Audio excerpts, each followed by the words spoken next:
Oli aikaisemmin voimassa systeemi, jossa velallisen joutuessa ahdinkoon hän saattoi ottaa yhteyttä velkojiinsa ja käydä akordineuvottelut. Ja velkojien enemmistön päätöksellä saatettiin päättää, että olemassa oleva omaisuus jaetaan velkojien kesken. Ja jos ei sopimukseen päästy, niin asia saatettiin viedä tuomioistuimeen, jossa enemmistön kanta ratkaisi ja akordi syntyi. Saavutettiin lopputulos ja se oli nopea ratkaisu. Nyt täällä monessa laman jälkeisessä puheenvuorossa on jatkuvasti markkinoitu erinomaisena saavutuksena sitä, että vuonna 1993 saatiin aikaan yksityishenkilön velkajärjestelylaki. Ja se unohdetaan yleensä jokaisessa puheenvuorossa, että samalla kumottiin akordilaki. Mä oon tästä jonkun kerran puhunut jossain muualla ennenkin. Mitä ihmeen järkeä siinä oli? Että se velkojen enemmistöpäätöksellä saatava akordi ja niin tämä järjestelmä tuhottiin samalla ja velalliset ajettiin tähän 5-10 vuoden kurjuuteen näiden velkajärjestelylakien ja osittain ehkä sen yrityssaneeraushommankin on käytetty. Mutta joka tapauksessa tällaiseen järjestelyyn pakotettiin aina. Siinäkin tapauksessa, että velkojien enemmistö olisi ollut valmis heti ratkaisemaan asian ja tyytymään tilanteeseen.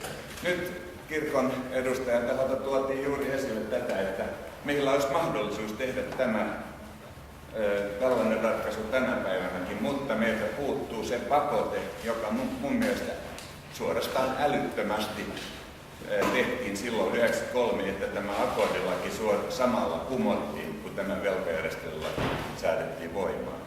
Mä en todella tiedä mitään järkevää perustetta. Joku on sanonut, että se akordilaki oli niin vähän käytetty, että sen takia sitä ei sitten enää pidetty voimassa.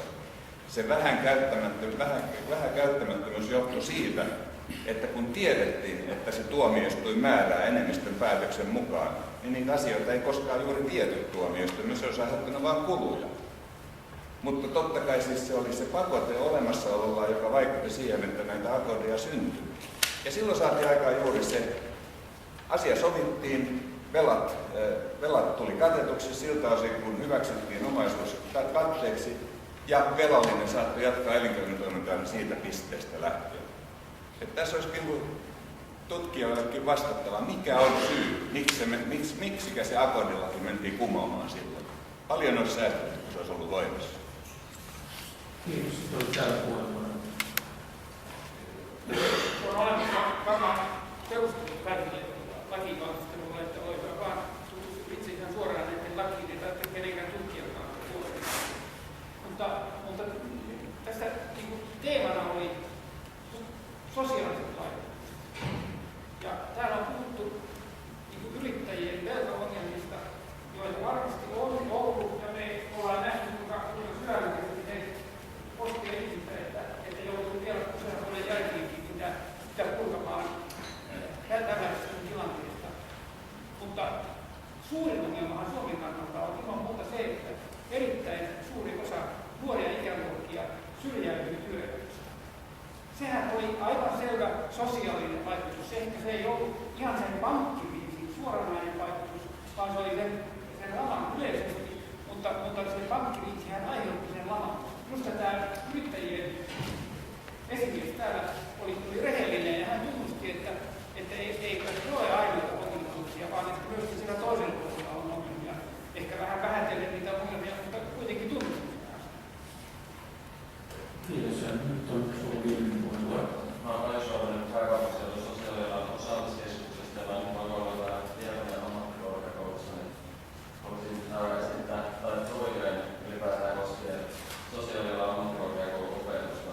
Mä oon käynyt 2 tutkintoa sekä sosiaalialan AMK eli perusammattikorkeakoulututkinnon että sitten ylemmän ammattikorkeakoulututkinnon, joka rinnastaa korkeakoulututkinnossa. Nykyään ja niissä sosiaalitalouden opettaminen on todella vaativaa. Tässä ylemmässä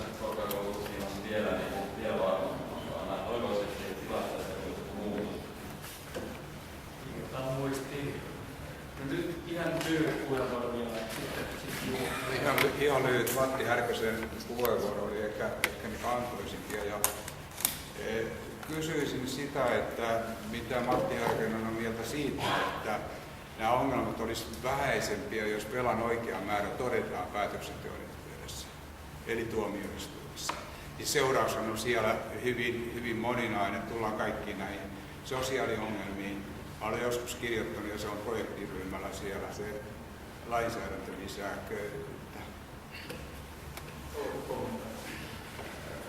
Ehdottomasti pitäisi saada laki, koska nyt käytännössä kukaan ei tiedä sitä todellista velan määrää. Ja tämä aiheuttaa tiettyjä ongelmia ja tämä jatkuvasti seuraa. Saanko superäänestys? Nythän on tilanne se, että Suomessa puuttuu tästä kansainvälinen kunto yrittäjämaailman Suomen yrittäjä esimieheltä tässä sitä, että jos verrataan vaikka Norjaan, on nähty, että työvaltuus, etc. suomalaiset yritykset sen pyrkivät eivät pääse, koska norjalaisilla on enemmän kansallista kuntoa ylpeitä, ne ei puoli ulkomaalaista. Kun taas sitä vasta Suomessa ymmärrettävästä syistä, niin kun omistaja saa tarpeeksi rahaa, niin hän ei katso silloin enää lipuperia millään.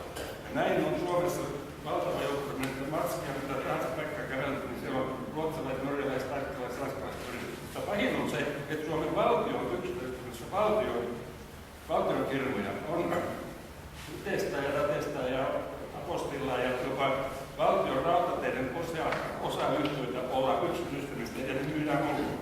Ja kaikki tämä valtava miljardiosasto, ne voitot, ei ne jää Suomen kansantalouteen, ne viedään ulkomaan. Digita esimerkiksi, siis sellaisia strategisesti katastrofia, kriisin aikalaisten... Kysymys vaan esiin. No anteeksi. Niin mä tarkoitan vain sitä, että ollaanko Suomen yrittäjässä jollain tavoin eettisesti tai moraaliselta kannalta mietitty näitä, ja mistä määrin se heijastuu valtion pyrkimyksiin puolueiden kautta. Kerta kaikkiaan myydään Suomen turvallisuutta myös samoin kuin peruspäällä. Kyllä tätä on mietitty ja itse asiassa meidän on niin elinkeinoelämänjärjestö perustunut tämmöisen suomalaisen omistamisen neuvottelukunnan juuri tästä huolesta. Millä tavalla